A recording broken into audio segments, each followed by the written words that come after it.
Is living abroad one of your dreams? What if we tell you that you can be a Spanish or a Portuguese resident? Henley and Partners Scott Moore joins us now for tips. Scott, thank you so much for joining us on The Final Word. Thank you, Rico. First of all, why are Filipinos applying for these golden visas in Portugal and Spain? Filipinos are looking for more mobility. They're also looking to open doors for their children in terms of education for the future. And really, they're just looking for a plan B. It's safe to say the Philippines isn't necessarily as stable as where I grew up in Canada or where I live in Singapore. And have you been seeing a rise in Filipino applications for Spanish and for Portuguese golden visas over the past year? Certainly. I'd say the pandemic was really the straw that broke the camel's back. We had a lot of people that really started taking health security more to heart. They wanted to ensure that they always had access to first world healthcare in Europe, so they could invest in a second residence to ensure that they had access regardless of the domestic situation. Now we want to find out the details. What are the requirements? What will it take for a Filipino watching us right now to be a Spanish or a Portuguese resident? Great question. So Portugal is by far the most popular option because the investment starts as low as 280,000 euro. And the requirement to naturalize doesn't actually mean that you need to leave the Philippines. Our clients have their businesses and their families here, so generally they want to stay in the Philippines. In Portugal, you need to spend just 7 days per year for 5 years and pass a basic language exam, then you can apply for the passport. In Spain, the requirement is a minimum of €500,000 investment into any type of real estate or €1,000,000 fixed deposit into a bank. In order to get the passport, you do need to move to Spain, albeit for quite a short amount of time. You need to spend more than 183 days per year for 2 years, and you can never be outside for more than 3 months at any single time. So it's not like you can live there from January to June and spend the rest of the time in Manila. You do need to be there pretty much the whole year. So it's much better to apply for the Portuguese golden visa. But of course, while you're still waiting for that process of getting your passport, which will take several years, we still have to travel with our Philippine passports. So will you be presented with this golden visa? And you have to present as well your Philippine passport when you're traveling overseas? Yes, that's right. But the golden visa does give you visa-free access to the Schengen. So you can enter at any port. And depending on which country awards it, whether it's Spain or Portugal, you could stay indefinitely in that country. Of course, the Portuguese and the Spanish passports have really very strong passports. I mean, you can travel visa-free to maybe more than 100 countries. While the Philippine passport, what is its rank right now in Henley and Partners Passport Index? The Philippines passport, I think, is ranked as 62nd, only giving access to 77 countries. So it's useful for traveling around Southeast Asia. But of course, a Portuguese or a Spanish passport would give you visa-free access to the Schengen.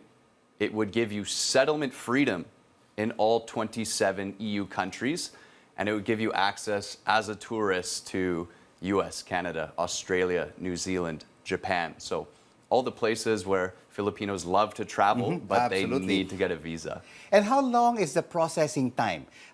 Let's start off with the Portuguese golden visa. How long does it take to process it? Great question. So Portugal is experiencing quite a backlog right now. The government was operating at skeletal force during the pandemic, and the program became more popular than ever. So processing times right now could be up to 1.5 years to get your initial approval, whereas Spain can be quite a bit quicker. In fact, my office can help you even apply locally through the Spanish embassy here, as long as we can complete the qualifying investment remotely. So approval times there should be much less, maybe even as low as 6 months. And of course, I'm sure a lot of Filipinos who would like to take up residence in both Portugal and Spain, Scott, are also thinking about the tax laws. I mean, the Philippines has one of the highest taxation rates in Asia. For Yes. individuals, it's 25%. For corporates, 20 to 30%. For Yes. individuals and corporates. Are we going to be double taxed if we become Spanish or Portuguese residents? Great question. So, golden residence doesn't necessarily trigger fiscal residence. Now, if you're spending more than 183 days per year in Portugal or Spain, then there may be global tax consequences. However, the advantage of these visas, particularly Portugal, is that you don't need to spend a significant amount of time in the country. So your tax exposure would be only on locally sourced income. We're only talking about Spain and Portugal. What about the other members of the European Union? Are they also offering these types of golden visas for Filipinos? Indeed. There's golden residence visas in Greece. There's also programs where you can get an expedited citizenship. Citizenship by investment in Montenegro, which will be the next country to join the European Union. And there's also a fast track route to citizenship through Malta that would require just a 12-month residency stage. Through a donation to the government, your family can become a European citizen within 16 to 18 months. And of course, apart from the European Union, are there also other countries outside of the EU, most probably in the Caribbean, where you don't really have to invest so much money, from 250,000 to 500,000 euros, to get a very strong passport and still travel the world visa-free? Indeed. So Henley and Partners, we have a network of 35 offices around the world, including in all of these Caribbean countries. Antigua and Barbuda, St. Kitts and Nevis, Dominica, Grenada, and St. Lucia. These programs are the quickest way for your family to obtain the security of a second passport. And because we have offices there to represent our clients, you don't need to leave the comfort of your own home here in the Philippines. You can achieve a second citizenship through as low as $100,000 US donation. These passports would give you visa-free access as a tourist to the United Kingdom, as well as to the Schengen and South Korea. Wow. Wonderful information that you've shared with us this evening. Thank you so much for joining us. And I was told it's your birthday tomorrow. Happy birthday, Scott. Thank you, Rico.